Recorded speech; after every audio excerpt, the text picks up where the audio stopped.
Olá, este é um programa da VVC TV.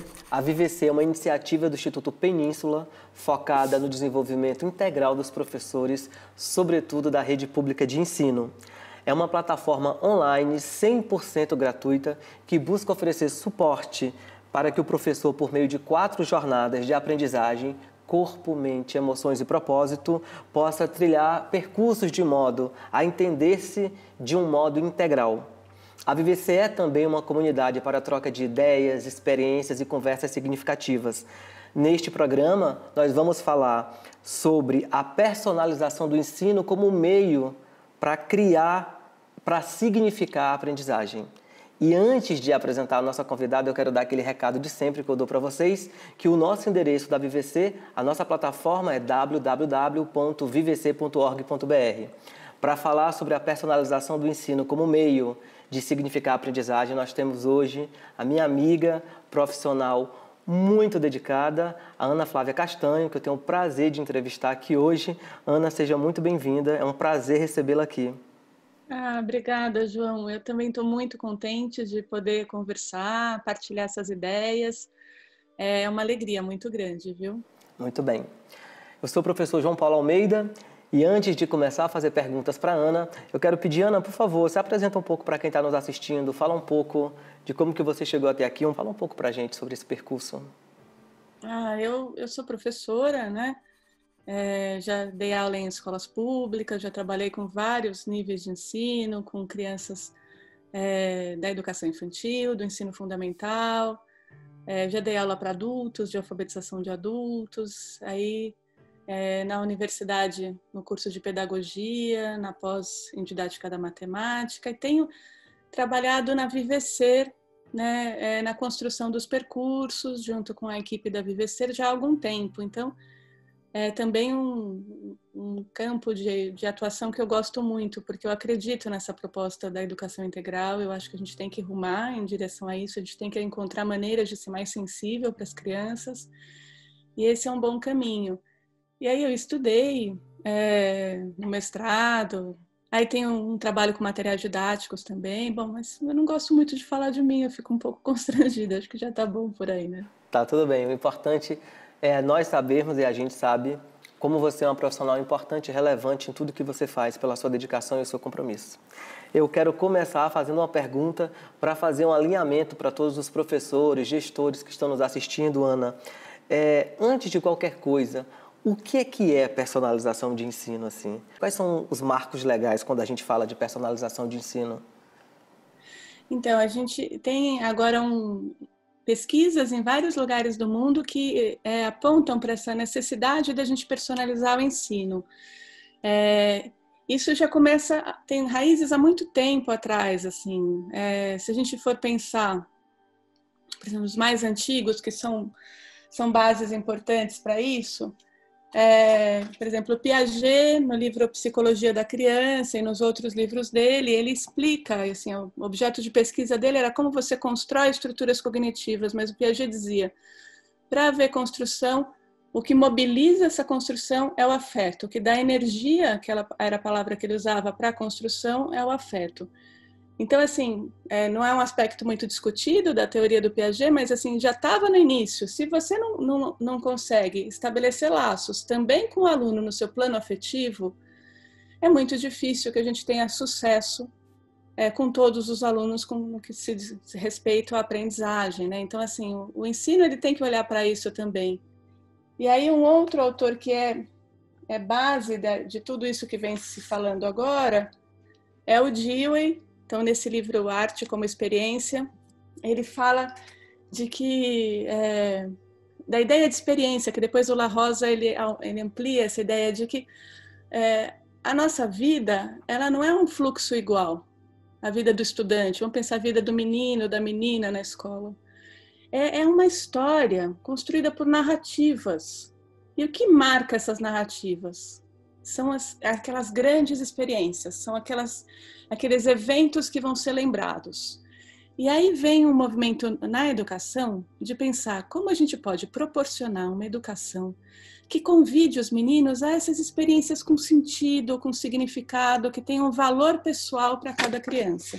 o César Coll, já desde a década de 90, ele vem apontando para essa questão de que a aprendizagem para o aluno, ela precisa ter valor e sentido pessoal. E eles continuaram essa pesquisa, e aí tem uma equipe muito grande da Universidade de Barcelona, que é onde eu me apoio mais, embora existam outros estudos, né, além desse, que eles vão pesquisar o que significa uma aprendizagem com sentido, significado para todos os alunos, e que eles estão apostando, baseados nesses teóricos e em outros, que quando a gente consegue criar condições para que haja atribuição de sentido e construção de um significado pessoal por cada uma das crianças, a gente consegue transformar o ensino. Então, o que diz essa corrente que daí sim se chama personalização da aprendizagem, personalização do ensino? Ela vai apontar que a gente precisa conhecer o nosso aluno. A gente fala muito disso em educação, né? Então, eu estou há muito tempo na área de educação e a gente fala muito disso, mas poucas vezes a gente se dedica a, de fato, fazer disso algo do nosso fazer central como professor, não das coisas que a gente faz junto com ser professor. Eu também converso com os alunos, né? Porque às vezes parece que o nosso fazer é dar a aula, né? Seguir aquele currículo, estudar aqueles conteúdos. E o que eles estão discutindo agora, né, nessa ideia da personalização da aprendizagem, é que a gente tem que tirar os centros de gravidade dos conteúdos, não é que a gente vai abandoná-los, mas é só tirar os centros de gravidade dos conteúdos e tracionar esses centros de gravidade para os alunos. Claro que numa construção com os alunos, onde haja uma corresponsabilização, assim, tanto os alunos como o professor são responsáveis para que a gente siga percursos de aprendizagem. E a gente não vai fazer qualquer coisa nas aulas, né? Não significa isso, não significa abandonar esse projeto escolar, que o projeto da escola é compartilhar um conjunto de conhecimentos com os alunos, né? E um conjunto de conhecimentos que está validado nos currículos, na base curricular de cada país, não é? Então, não significa abandonar isso, mas significa pensar como eu posso tratar desses conteúdos se eu me comprometo em torná-los interessantes, instigantes por parte do aluno. Que é uma coisa que a gente faz bem até na educação infantil. A gente vai esquecendo conforme as crianças vão crescendo, até que chega num momento no ensino, no Fundamental 2, ensino médio, que vira quase uma situação fabril, né, de linha de montagem. Então, uma aula, faz uma prova, aí outros conteúdos, aula, outra prova. E daí qual o sentido disso, né? E as crianças elas vão se afastando, e a gente sabe que os problemas de falta de implicação dos alunos no seu próprio aprendizado, de distanciamento da escola, eles vão aumentando conforme as crianças ficam mais velhas também, porque a criança começa a se perguntar do sentido. A pergunta do sentido é o que nos faz seres humanos. Não é possível ser humano nesse mundo sem pensar do sentido, né? E as crianças pensam sobre o sentido também. E elas percebem quando as coisas não têm sentido do ponto de vista delas. A ideia de personalização do ensino é a ideia de um projeto como se fosse um resgate, um retorno ao sentido do aprender para esses alunos. E aí a gente tem que fazer várias transformações no jeito como as aulas acontecem para que isso dê certo, claro, né? Muito bem, Ana. Enquanto eu te ouvi aqui, tiveram 3 coisas que me chamaram muita atenção. Primeiro, porque você começou a fala falando de afeto, desse processo de ensino-aprendizagem ser uma experiência afetiva. Você falou sobre construir sentido, né? Sobre assim como que você cria zonas de construção de sentido para os alunos que estão sendo submetidos àqueles conteúdos. Como você fala, tira o centro do conteúdo. Mas o que mais eu gostei de tudo, assim, que me tocou profundamente, é o prestar atenção nas narrativas, prestar atenção nos percursos desses alunos antes de chegar na sala de aula. Quem são eles? Eu só consigo propor uma educação que tenha minimamente sentido para esse aluno, se eu saber quem ele é, de eu saber quais são os circuitos de afeto, o que é que construiu a trajetória dele. Então, quero saber se eu entendi direitinho. É isso mesmo? É isso, isso é o centro. São esses aspectos que são importantes. E o que é essencial é que a gente, como educador, consiga criar espaço na sala de aula, né? Porque isso é uma estratégia de ensino para conhecer esses meninos. Então, conhecer qual é a realidade que eles vivem, conhecer quais são os desafios que essas crianças, esses adolescentes enfrentam, porque sempre enfrentam, mas é claro que para alguns isso é uma coisa demasiada, é uma coisa mais pesada, é uma coisa que pode embrutecer. A gente sabe disso. Todo professor sabe disso.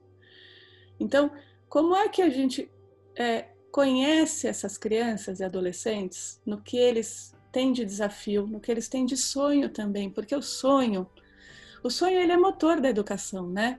Então, quais são os sonhos dessas crianças?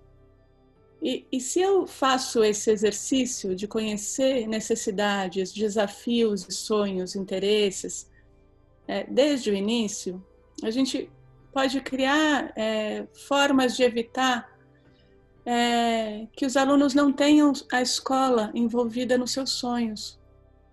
Porque hoje em dia um dos grandes dramas da educação em alguns lugares que vivem com... E aí, aquelas cenas bárbaras de alunos se revoltando e a gente sabe que isso pode ser bem pesado, e para os professores e para todo mundo que vive naquela realidade, mas principalmente para eles, né? Estão crescendo com uma sensação de solidão tamanha, porque se chega no momento de se revoltar na escola, que a escola é porto seguro para as crianças, né? Se chega nessa revolta na escola, que solidão está sendo construída nesse percurso. E às vezes esses meninos, essas meninas, não têm a escola envolvida no seu sonho de vida. Então a gente está falhando como instituição, a gente está falhando enormemente, porque se a escola tem como um projeto, ela se faz para pensar em como aproximar as crianças do conhecimento, dos valores, dos marcos importantes desse mundo que a gente vive, não é esse o projeto da escola? Se a gente não consegue criar pontes com essas crianças, eu não estou dizendo que isso seja fácil criar pontes, não estou minimizando, assim, eu sei. Mas se a gente não consegue criar pontes, a gente se arrisca a fazer ruir todo o projeto da escola que a gente se comprometeu como professor e que eles estão recebendo como alunos. Né? Então, a gente eu acho que é urgente a gente pensar. Não precisa ser no nome dessa teoria que a gente está trazendo, de personalização do ensino, essas coisas são de menos. O que é essencial é pensar como eu, como professor, né? Como é a minha escola, como a escola onde eu estou, como a gente consegue estabelecer uma conexão rica, de qualidade, de construção assim, compartilhada com essas crianças. Porque se a gente não conseguir esses laços, a gente falha no nosso maior projeto, que é o projeto de fazer essa escola chegar a eles, né? Muito bem, eu concordo muito, a escola não prepara para a vida, a escola é a própria vida, né, Ana?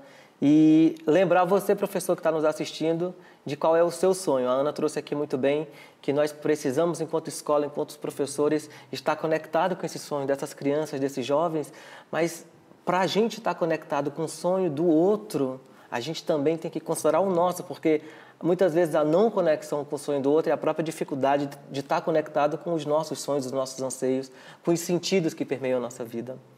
E é com essa fala que eu encerro o nosso primeiro bloco e fica aí que a gente volta já já com mais Ana Flávia falando de personalização de ensino. Voltamos agora para o bloco 2 com mais personalização do ensino. Eu já vou começar dificultando aqui a pergunta, porque a VVC é uma plataforma que visa o professor da escola pública, que esse professor tenha um olhar para si, para os seus alunos, um olhar integral. E nós sabemos que as escolas públicas no Brasil são de contextos muito diferentes. Então, Ana, é possível pensar em personalização do ensino para as escolas públicas e quais os principais desafios para isso? Eu acho que, principalmente para a escola pública, é preciso pensar na personalização do ensino. Ela acontece quase naturalmente, né, nas escolas privadas de ponta, né? Mas na escola pública, essa é a chave que vai nos permitir a continuidade no nosso projeto educativo, né?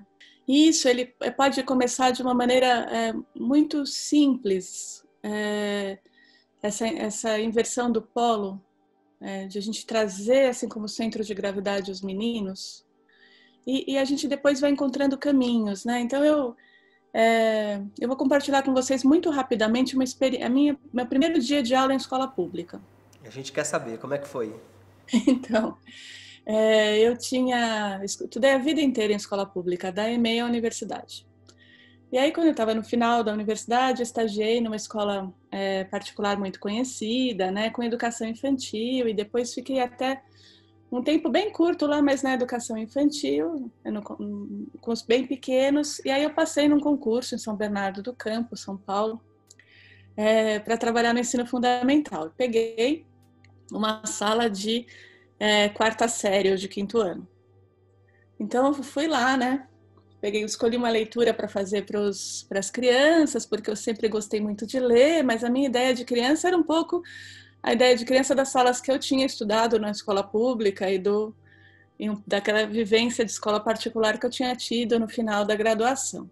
E aí, quando eu entro na sala de aula, assim, estava aboletada de crianças, a maioria dos meninos maiores que eu, porque ainda tinha um desvio, né, idade série bem grande, assim, eles meio que destruindo a sala. Eu abro assim, e aí eu fechei a porta e saí. E fiquei pensando durante uns minutos se eu ia embora para casa ou se eu entrava ali dentro. E aí, assim, respirei fundo, tudo, aí entrei. E aí, depois de um tempo esperando eles me deixarem falar, que eu fiquei parada ali na frente, falei, gente, não foi rápido eles me deixarem falar. Mas num determinado momento, eu nunca consegui falar alto, né? Então, mas num determinado momento eles foram se aquietando, tal, foram me olhando, aquela cara de curiosidade, professora nova e tudo. E aí eu falei, olha, eu escolhi uma leitura para fazer para vocês, né? Um livro que eu achei que meninos, meninas de quarta série podiam gostar bastante. Vocês me dizem depois se vocês gostaram, não conheço vocês ainda. Então eu vou ler para vocês. E li. A leitura, na verdade, eu tinha pensado para fazer no final do dia. Eu comecei por ela porque eu não sabia por onde começar com aquelas crianças, né? E que tão diferentes do meu sonho, né? E aí eu li. E quando eu terminei de ler, era o primeiro capítulo de um livro, né? Não era uma leitura que se acabava em si, né? Quando eu terminei de ler, um dos meninos, esse que devia ter uns 14 anos, era enorme, ele virou para mim e falou assim, que bom que a senhora não foi embora, né, professora? Eles perceberam, estava claro que eles queriam me afugentar dali, né? Então, e aí quando ele falou isso, ele tinha gostado da leitura, tá? Não resolveu a minha vida com essa sala ficou melhor do meio do ano para frente, não foi assim fácil. Mas depois, nas conversas com as crianças, o que ficou marcante para eles? Que eu tinha escolhido uma história para eles e que eu queria saber se eles tinham gostado. E aí isso, eu sempre revisito esse momento porque foi um momento chave na minha vida, né? Entrar ou não entrar, né? O que você faz? Acho que todo professor já passou por um frio na barriga desses, né? Dá um frio na barriga. Oh. E aí eu ter entrado me permitiu ser quem eu sou hoje, né? Talvez se eu não tivesse entrado, eu teria cultivado essa imagem das crianças como intratáveis, impossíveis, a educação pública como um projeto sem futuro, porque recebe recebe o reflexo de uma sociedade desigual. Né? Nossa sociedade é desigual e o reflexo disso vem na escola pública. Vem crianças que passam por situações muito sofridas em algumas situações. Mas ter ficado me mostrou que as crianças criam laço com você e que faz muita diferença para eles se você está preocupado com o que eles pensam, sabe? Então, eu acho que um primeiro caminho para a escola pública, eu tive algumas experiências, eu não quero dizer aqui que eu saiba tudo, sabe, gente? Eu sei que é difícil. Mas, assim, eu nunca, como professora, tive assim, uma situação numa sala em que fosse impossível levar adiante um projeto educativo com as crianças. E tive crianças de abrigo na sala de aula, e tive alunos que moravam no lixão na sala de aula. Então, assim, as crianças, a gente precisa acreditar no potencial das crianças e dos adolescentes, porque eles podem, sabe? Eles querem.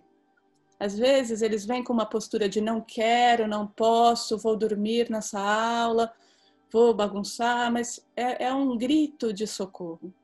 E a gente precisa criar condições para que eles larguem essas defesas e se integrem a um projeto educativo. E o primeiro caminho é escutá-los.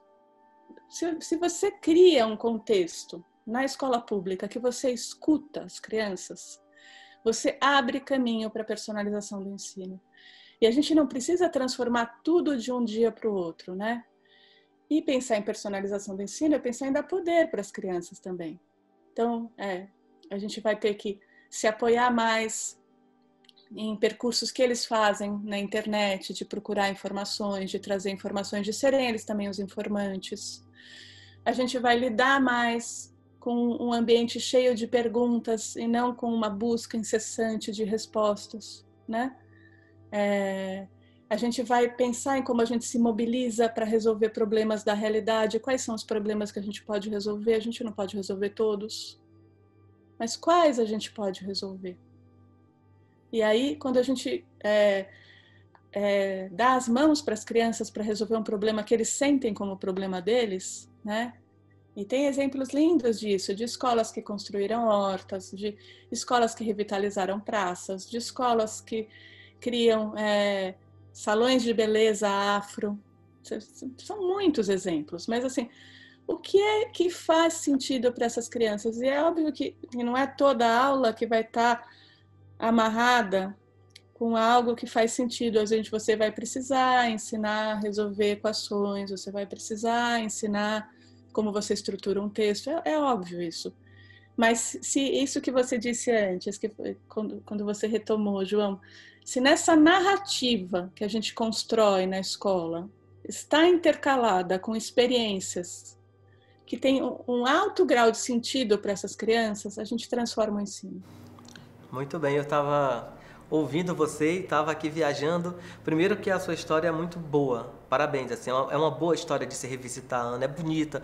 Fiquei aqui quase emocionado com a história do Que Bom Que Você Não Foi Embora. E eu fiquei pensando nessa nossa, e muitas vezes até inconsciente, idealização do tipo de aluno, né? Como é que o aluno deveria ser, ou então como que o aluno deve ser. E a gente fica muito nessa busca, nesse ideal de aluno. E o aluno da escola pública, como você bem pontuou, em alguns casos, até por alguns arranjos sociais dessa tamanha desigualdade do país, ele é um aluno que vê na escola justamente esse espaço de quase de proteção social, de cuidado, e talvez até ele consiga muitas vezes fazer um deslocamento maior, de quase de expressão maior, e muitas vezes isso vem de um jeito com não contorno, isso vem como se fosse um romper de uma barragem. E é muito especial ouvir você falar sobre como que eu considero esse aluno, como que eu não me relaciono com esse aluno a partir da projeção do que ele deveria ser, e eu me considero com o que ele consegue ser naquele momento. A gente precisa cultivar esse olhar para os alunos na potência deles, porque eles têm. A gente precisa cultivar esse olhar de acreditar que eles podem, sabe? Eles podem. Eles podem, nas situações mesmo de miséria, claro que tem escolas públicas que não enfrentam isso, mas mesmo nas situações de miséria, mesmo nas situações de vulnerabilidade, as crianças podem. Só que às vezes, quando eles chegam para a gente, eles já sofreram muito. Mas se você acredita que as crianças podem, elas vão te mostrar que elas podem, porque todo ser humano se constrói numa relação de olhares. Se eu olho para uma criança e vejo nela força, potência, beleza, capacidade, ela se vê vista assim, ela responde a isso. E isso você vê dos bebês aos maiores. O que acontece quando eles são maiores demora mais. É isso, porque criou mais proteção, a gente precisa se proteger também da vida. Mas se você tem essa postura de que os meninos podem, eles vão te provar que eles podem. Eu não estou dizendo que isso é fácil, porque eu já saí de sala de aula com enxaqueca, eu já saí de sala de aula desanimada, eu já saí da sala de aula pensando por que mesmo que eu escolhi ser professora, mas depois eu lembrei porque eu escolhi ser professora. E eu estou muito feliz de ter escolhido ser professora, sabe? A vida toda. E tudo bem, às vezes, a gente se perguntar, porque a gente precisa de força. Mas o nosso papel, a gente precisa se cuidar, e como o João falou, assim, resgatar os nossos sonhos, resgatar, assim, dar espaço para mim mesma de ter sonhos, de ter esperança, de ter um cuidado comigo mesmo, porque a gente precisa estar inteiro quando chega com as crianças, para poder olhar para eles com esse olhar de vocês podem, sabe? E aí a gente consegue mudar narrativas. Eu fico feliz que você tenha escolhido ser professora e, mais do que isso, que você tenha se mantido professora. E vou finalizar esse segundo bloco para a gente voltar à terceira com a sua frase, que é: nós precisamos desenvolver um olhar de considerar e de ver potência, e de ver encanto, e de ver beleza, e de ver talento nas nossas crianças, para que elas acreditem nos nossos olhares e se construam também a partir desses olhares combinados com os próprios olhares. A gente volta já já para o nosso terceiro bloco com dicas. Fica aí que a gente volta já. Voltamos para o nosso terceiro e último bloco, o bloco de dicas e sugestões, com a Ana Flávia Castanho, a nossa especialista convidada de hoje. E Ana, eu começo falando de algo que é comum na nossa conversa na VVC, que é: nós temos consciência dos diferentes contextos das escolas públicas do Brasil. E a gente sabe que cada escola customiza, faz o arranjo possível para a sua realidade. Dito isso, quais as dicas, quais as sugestões que você pode dar a partir da sua prática para os professores e gestores que querem incluir e ter esse olhar da personalização de ensino, do ensino nas suas práticas? Olha, um primeiro caminho é a gente inverter a lógica de obter respostas para uma lógica de ajudar a fazer boas perguntas. Porque são as perguntas dos alunos que vão dar para a gente qual é o rumo da personalização do ensino. Então, por exemplo, é muito comum a gente, como professor, dar um texto de estudo para as crianças, não é? Um texto de história, de geografia, um texto de literatura.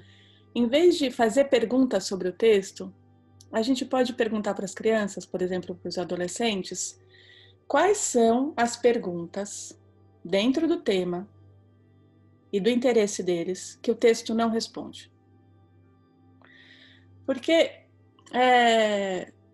quando você faz isso, quem está no foco é a criança. Que pergunta sua que o texto não responde? O que você queria saber sobre isso que o texto não responde? Porque aí você constrói uma visão clara e compartilhada do que o texto responde, mas as vozes que se manifestam na sala de aula são as dos alunos, não é a do texto. Não digo isso que a gente faça isso com todos os textos, mas que a gente escolha textos para fazer isso. Escolha momentos, né, para fazer isso.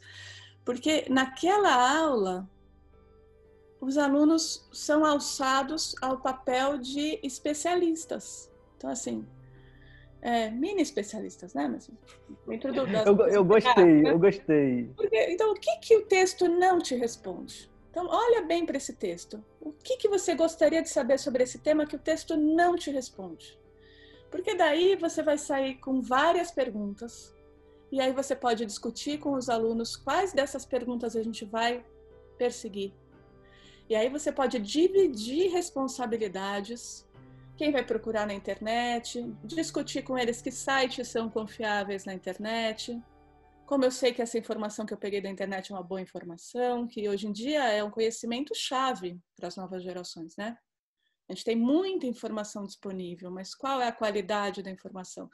Então, coloca os meninos para pesquisar, porque vão surgir várias perguntas. Cria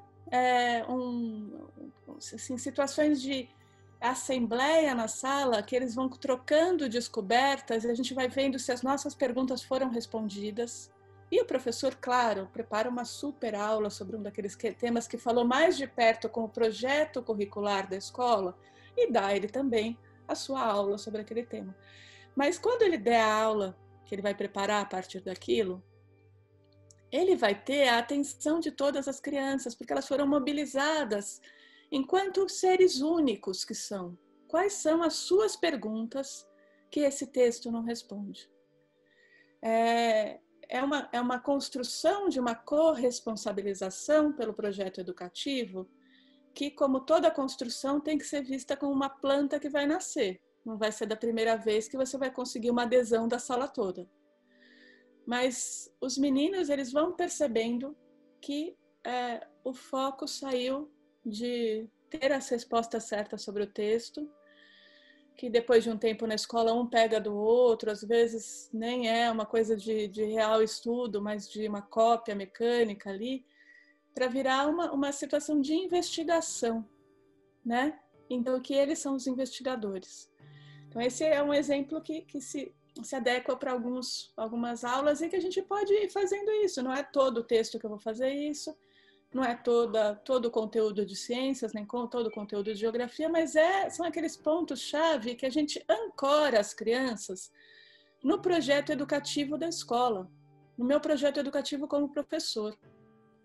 Então, a gente, ao longo do ano, vai dosando. Vai ter momentos que a gente vai precisar de um trabalho mais próximo ao usual. E mesmo porque a gente não consegue se reinventar de A a Z num dia só. A gente se recria também aos poucos. Mas se eu penso, um conteúdo que eu vou dar para o 7º ano, um conteúdo que eu vou dar para o 4º ano, que convida essa investigação, essa ação das crianças, é super potente. É super potente. E marca o que vai vir depois. E aí, aos poucos, esses momentos eles vão ficando rotineiros, e uma vez a cada um período de tempo eu insiro isso, né? Não precisa ser uma coisa, claro que não vai ser semanal nem diário, mas eu vou inserindo, porque cada vez que eu insiro um momento de investigação desses, eu tenho o desdobrar dele, que vai demorar algumas semanas, né?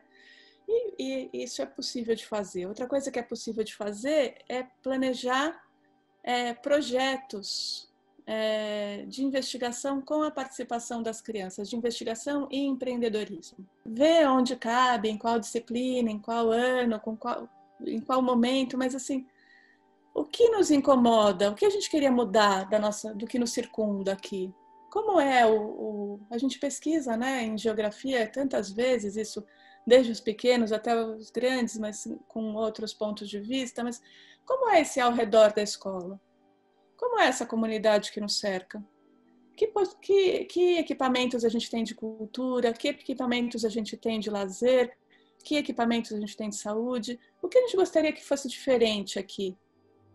Disso que a gente gostaria que fosse diferente, o que a gente pode fazer dentro da escola, na escola com a comunidade, e criar um projeto que é factível, né? Então a gente tem, até é interessante, na plataforma Vivecer tem vários desses projetos, vocês podem conhecer. Então, tem uma escola de Tirapina que adotou uma praça, tem uma escola do Rio que tem um trabalho lindo com a herança africana, com essa questão do pertencimento, com essa questão de se contrapor de uma maneira positiva, sensível ao preconceito que é vivido pelas crianças cotidianamente. E está lá na plataforma, então se vocês procurarem lá, vocês vão encontrar, e vão encontrar vários exemplos desses. E quando a gente faz uma ação como essas, a gente convida as crianças a experimentar o seu papel como cidadão, como alguém que age sobre o mundo. Isso é marca da personalização da aprendizagem. E a gente pode ver, inclusive, o que as crianças não são capazes de transformar num projeto, como a gente encaminha isso. Construir uma carta para um vereador que é responsável, que tem votos naquele bairro, escrever para um jornal. E aí a gente entra num trabalho de como a gente escreve uma carta dessas para ela ser valorizada pelo leitor, né?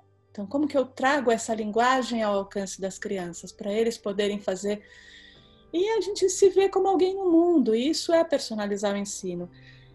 Também o que a escola pode fazer, e que não está muito longe, o professor pode fazer, é ajudar as crianças a se verem como aprendizes. Então, em vez de colocar o foco em ter o resultado certo da conta, saber explicar como fez para resolver o problema. Como você ensinaria alguém a resolver esse problema? Como você ensinaria o que está por trás dessa fórmula para alguém? Porque colocando os alunos nesse lugar de explicar processos, eles vão ter que se haver com o seu próprio entendimento e eles vão entender melhor como eles entendem, o que eles sabem daquele conteúdo. Tem gente que precisa escrever quando está estudando, tem gente que gosta de escutar uma outra pessoa falar sobre aquilo. Tem muitas maneiras. Então, assim, ajudar o aluno a se aproximar do seu jeito de aprender também é uma ação possível e que leva a essa personalização da aprendizagem.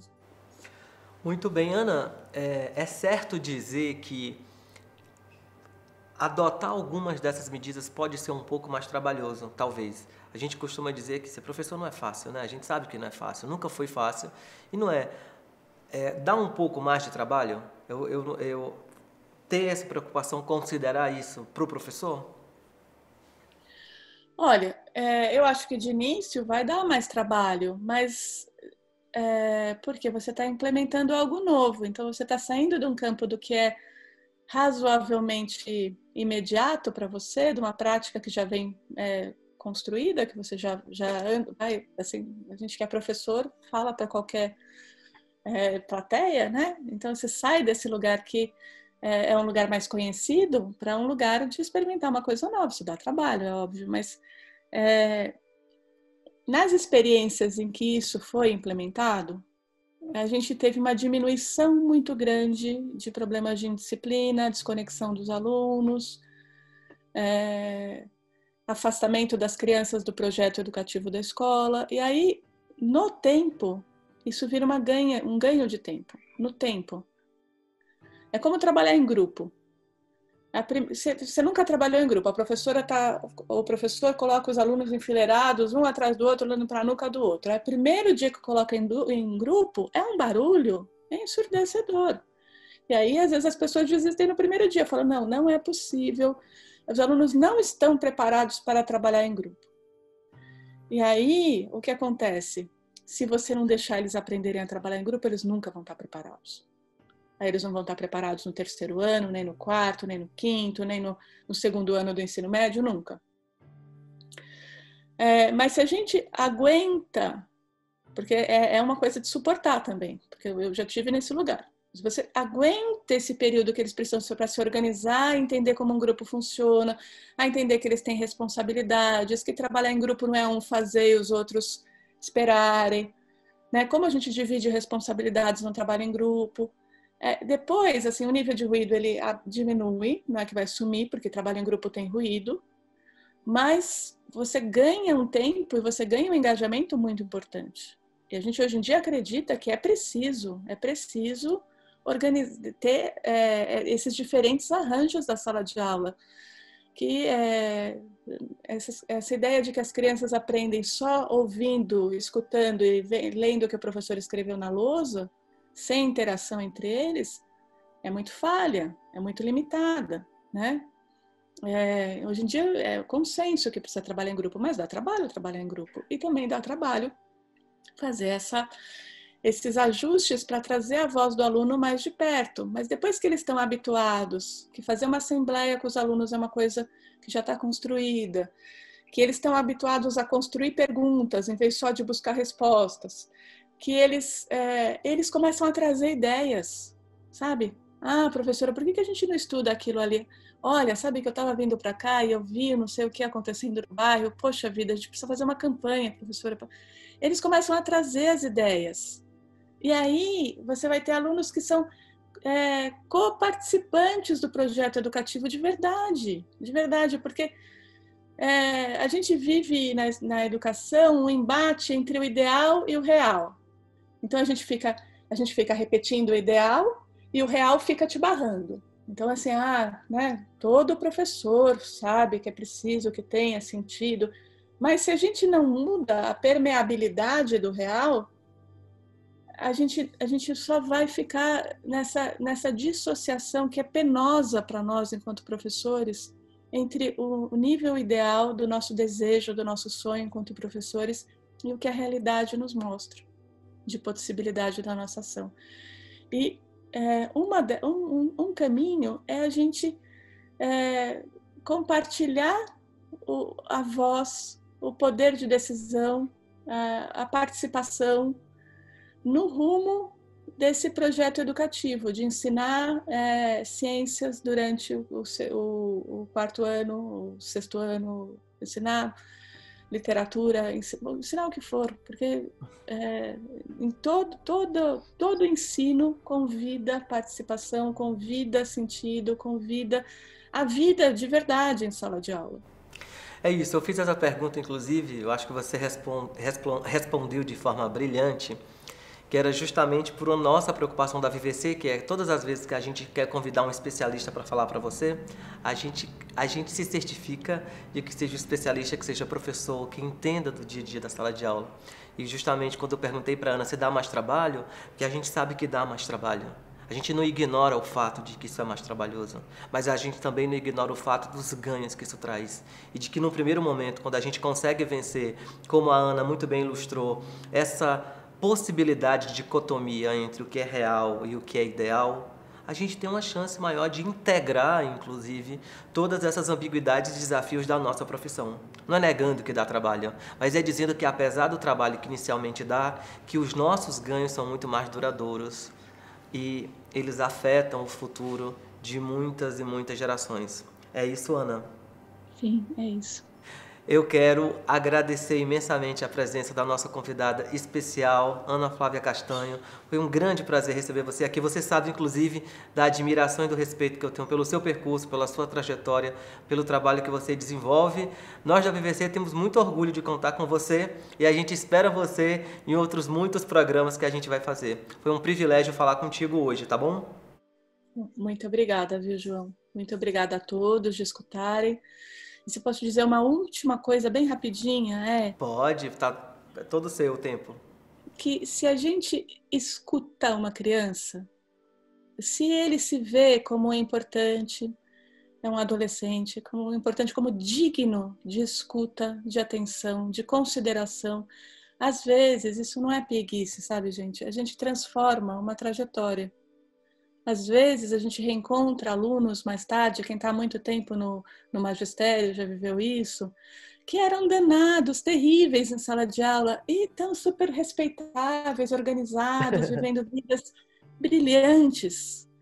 E a gente não tem como saber se será a minha palavra, será a minha atuação, ou de outro professor, de quem será a voz, o olhar que vai acender um veio de sentido na vida dessa criança.